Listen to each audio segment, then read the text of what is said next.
미일 관세 협상과 관련해서 트럼프 미국 대통령이 방위비 등을 의제로 올렸습니다.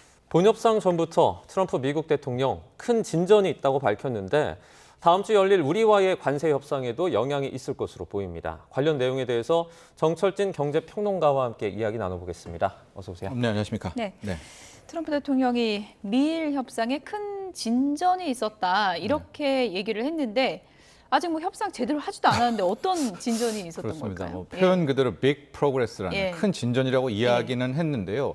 팩트 체크는 아직 되고 있지는 않습니다. 근데 정말 특이한 것은 이번 협상은 일단 본협상 이전의 일종의 사전 협상입니다. 경제 고위 관료끼리의 만남인데 만나기 전부터 트럼프 대통령이 내가 직접 등판한다.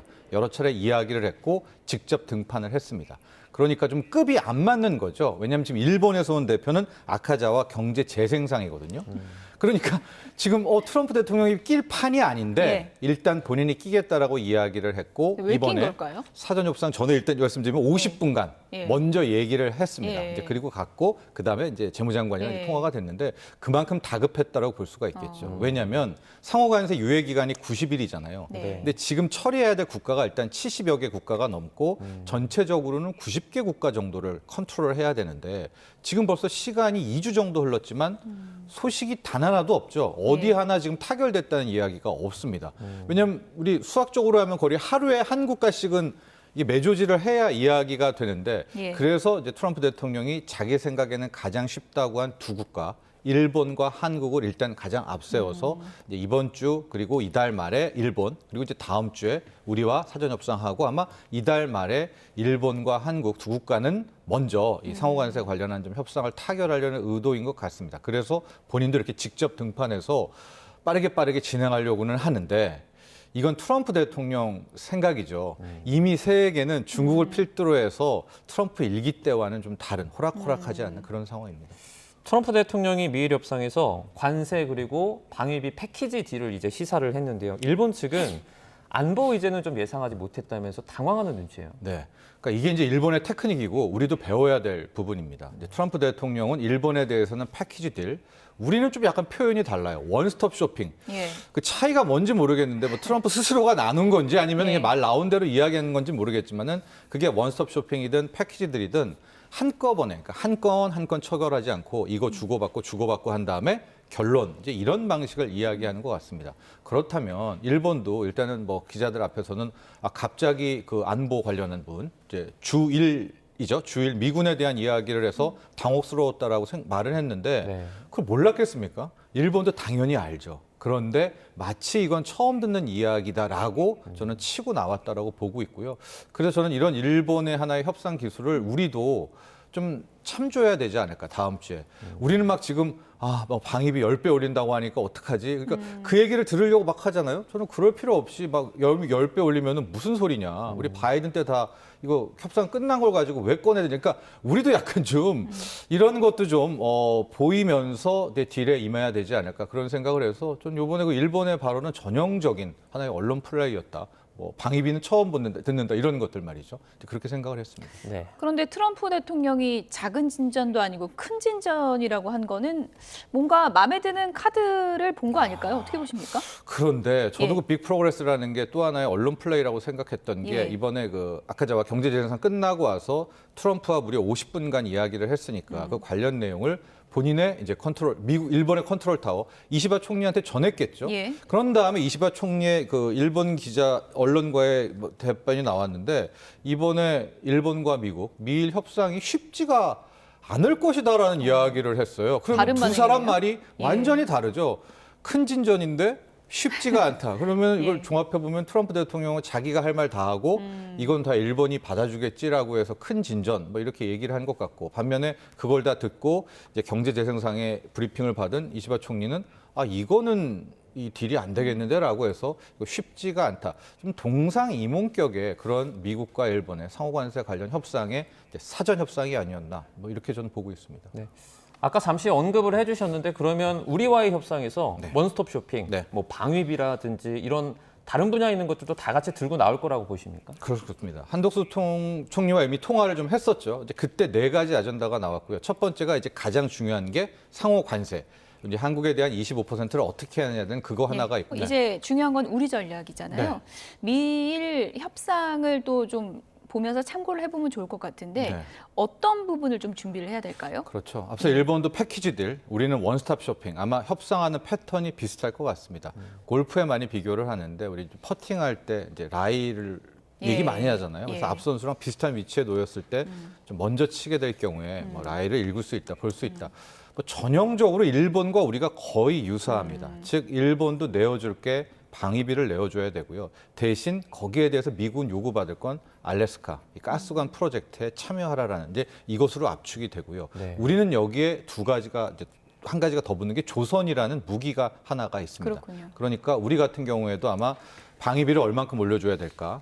그리고 이제 그 대가로 우리는 또 알래스카 가스관 프로젝트를 얼마나 내줘야 될까? 여기 플러스 알파 우리는 조선을 도와주려는 우리밖에 없거든요. 이제 이 카드를 가지고 이제 뭐 트럼프 표현대로 하면 원스톱 쇼핑에 돌입해야 될 것 같은데. 그게 패키지랑 원스톱 차일까요? 아, 그러니까 그 왜 나눴는지는 모르겠습니다. 예. 트럼프 대통령이 이렇게 다른 말을 하는지. 근데 뭐 유사하겠죠. 근데 예.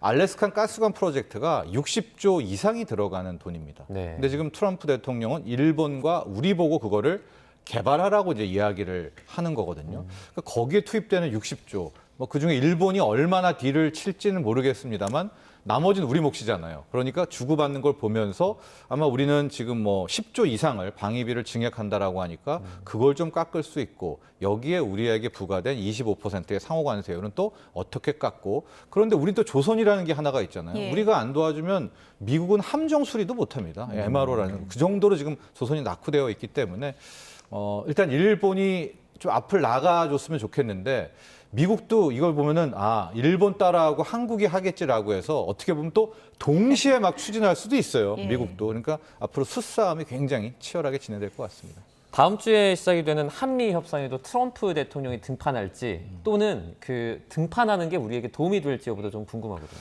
네, 저는 이제 그 등판 여부도 굉장히 중요한데 네. 한덕수 권한대행과 딜을 다 끝낼지 예. 아니면 새로운 컨트롤 타워까지 연장돼서 할지에 대한 생각도 많이 개인적으로는 하고 있는데 저는 이제 트럼프 대통령이라면 새로운 정부가 들어서기 전에 한덕수 권한대행과 합의를 하려고 하지 않을까 이런 생각을 합니다. 왜냐하면 새로운 정부가 과연 뭐 어떤 후보가 또 앞으로 누가 될지는 모르겠지만 기세 싸움이잖아요. 협상이라는 게. 근데 새로운 정부가 들어섰는데 막 쉽게 미국한테 굴복하는 모습은 누가 되든 보이지 않겠죠.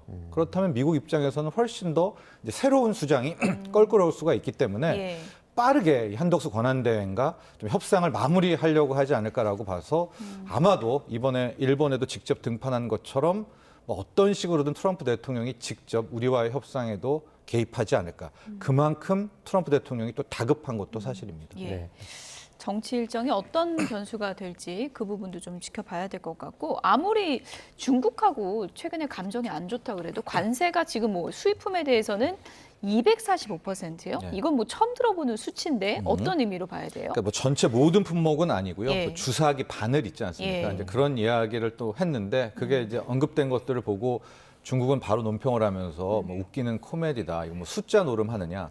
왜냐하면 관세라는 것은 100%가 넘어가면 200%를 때리던 300%를 때리던 의미가 없습니다. 왜냐하면 우리가 10,000원짜리 물건이라고 쳐봐요. 한 13,000원 정도면 내가 이거 너무 좋아서 산다. 예. 근데 이게 순간 관세 때문에 2만 원이 되면 그 소비자가 쉽게 손이 가겠습니까? 그렇죠. 그러니까 2만 원이든 3만 원이든 그 임계점은 이제 100% 넘어가면 뭐 미국이 높이든 중국이 높이든 뭐 큰 의미는 없다고 보는데 이제 245%라는 것은 미국 입장에서는 조금 더 뭐 압박도 하고 예. 형식적으로 자국에 그러니까 미국 국민들에게도 보여주려는 뭐 그런 의도도 있겠다라고 보고 있는데요.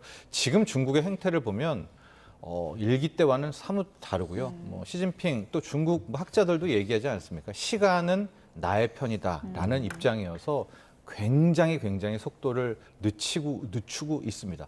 특히 이번에 최근 2주간의 상황을 봤지만은 미국의 국채 시장 요동을 쳤거든요. 과연 미국 국채를 투매한 게 누구냐? 뭐 중국이냐, 일본이냐, 아니면 뭐 영국이냐는 썰, 캐나다라고 주장하는 분들도 있습니다. 이제 이거는 올 7월, 8월 경에 좀 미세 조정을 통해서 좀 확인이 될 수가 있는데요.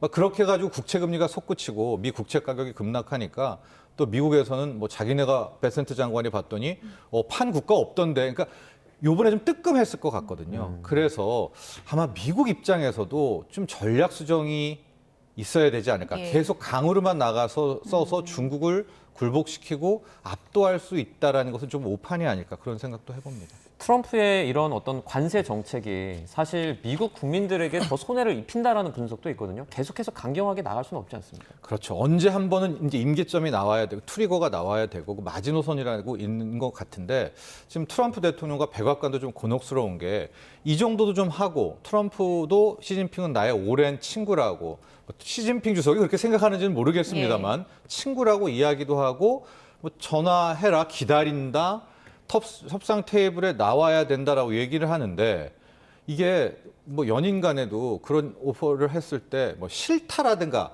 이런 반응이 나와야 뭐가 그 다음이 되잖아요. 묵묵부답이에요.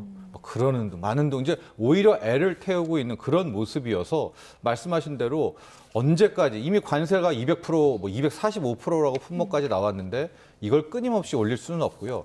탈출 트리거를 하나를 찾아야 될 겁니다. 틱톡은 물 건너 간 것 같아요. 그것도 네. 아닌 것 같고 그래서 또 어제 엔비디아를 또 하나 들고 나와서 요걸 가지고 협상 테이블에 앉으려고 하나 뭐 그런 생각도 해보지만 아직까지 중국이 쉽사리 이 미국의 오퍼를 가지고 받아주지는 않는데 다만 어제 좀 블룸버그 통신에 나왔던 기사 한 줄이 좀 와닿던 게요. 중국이 쫙 막 뭐 웃기는 일이다, 뭐 예. 코미디다 뭐 얘기를 하다가 미국이 중국에 대해서 존중하는 자세를 취한다면 한번 우리가 협상에 나아볼 생각은 예. 있다라는 이제 좀 묘한 말을 남겼거든요. 이제 거기엔 여러 가지 의미가 있겠죠.